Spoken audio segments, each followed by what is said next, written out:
যখন বড় মাছ মাংস খেতে একদম ভালো লাগে না, তখন মুখের রুচির পরিবর্তনের জন্য কিন্তু এভাবে ছোট মাছের চচ্চড়ি করলে খেতে বেশ ভালো লাগে।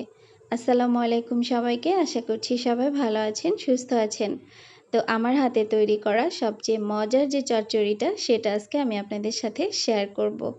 তো আমি এখানে কাসকি মাছ নিয়েছি, ভালো করে ধুয়ে নিয়েছি, 250 গ্রামের মতো হবে। সাথে নিয়েছি আলু কুচি, পেঁয়াজ এবং টমেটো রান্না করার জন্য আমার যা যা লাগছে। তো আমি এখানে মাছে সামান্য হলুদের গুঁড়া এবং সামান্য লেবুর রস দিয়ে একটু মেখে নিব। এভাবে মেখে নিলে আমার কাছে মনে হয় মাছে যে একটা এক্সট্রা গন্ধ থাকে সেটা একদম দূর হয়ে যায়। তো আমি সব কিছু এভাবে রেডি করে নিয়েছি। চুলায় বসিয়েছি প্যানটা গরম হলে দিয়ে দিচ্ছি 1/3 কাপ পরিমাণ সয়াবিন তেল। তেল গরম হলে দিয়ে দিচ্ছি পেঁয়াজটা কিন্তু আমি ইচ্ছে করে একটু মোটা এবং বড় করে কেটেছি যেন গলে না যায়। দিয়ে দিচ্ছি আলু। এই পর্যায়ে দিয়ে দিব হাফ চা চামচ পরিমাণ লবণ, দিয়ে দিচ্ছি হাফ চা চামচ পরিমাণ হলুদের গুঁড়া, হাফ চা চামচের একটু বেশি মরিচের গুঁড়া, 1/3 চা চামচ পরিমাণ ধনিয়ার গুঁড়া। তো ছোটো মাছে আমি জিরা গুঁড়াটা ব্যবহার করি না।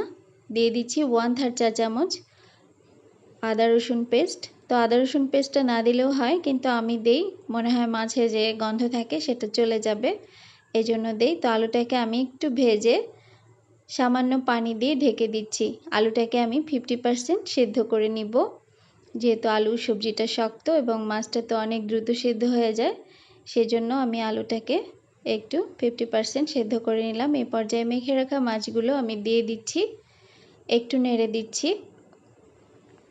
দিয়ে দিব টমেটো। আমি এখানে মিডিয়াম সাইজের 2টা টমেটো নিয়েছি। তো মাছটা আমি একটু কাঁচা অবস্থাতেই নেড়ে দিলাম। এই পর্যায়ে আমি দিয়ে দিব কাঁচামরিচ একটু বেশিই দিচ্ছি, ছোটো মাছে কাঁচামরিচটা দিলে একটু বেশি ভালো লাগে। দিয়ে দিচ্ছি সামান্য পানি এবং এই পর্যায়ে আমি ঢাকনা দিয়ে এটাকে ঢেকে দিব কিছুক্ষণের জন্য। তো ঢাকনাটা খুলে এ পর্যায়ে আমি একটু নেড়ে দিচ্ছি, নিচের সবজিগুলো উপর নিচ করে একটু নেড়ে দিচ্ছি। ফুল সেদ্ধ হওয়ার পর তো নাড়া যাবে না, তাহলে মাছটা একেবারেই ভর্তা হয়ে যাবে। তো আবার ঢেকে দিচ্ছি, একদম না হওয়া পর্যন্ত লো মিডিয়াম হিটে আমি 10 মিনিটের মতো রান্না করে নিব। তো ঢাকনাটা খুলে দেখছি আমার চচ্চড়িটা কিন্তু একদম হয়ে গেছে, পানি শুকিয়ে তেল উঠে এসেছে। তো এই পর্যায়ে আমি চুলাটা অফ করে দিব। তো একদম ঝটপট অল্প সময়ে কিন্তু আমি মাছটা রান্না করে ফেলেছি এবং এই চচ্চড়িটা খেতেও কিন্তু দারুণ মজার হয়। তো আজ এ পর্যন্তই, সবাই ভালো থাকবেন, সুস্থ থাকবেন। আজকের মতো আল্লাহ হাফেজ।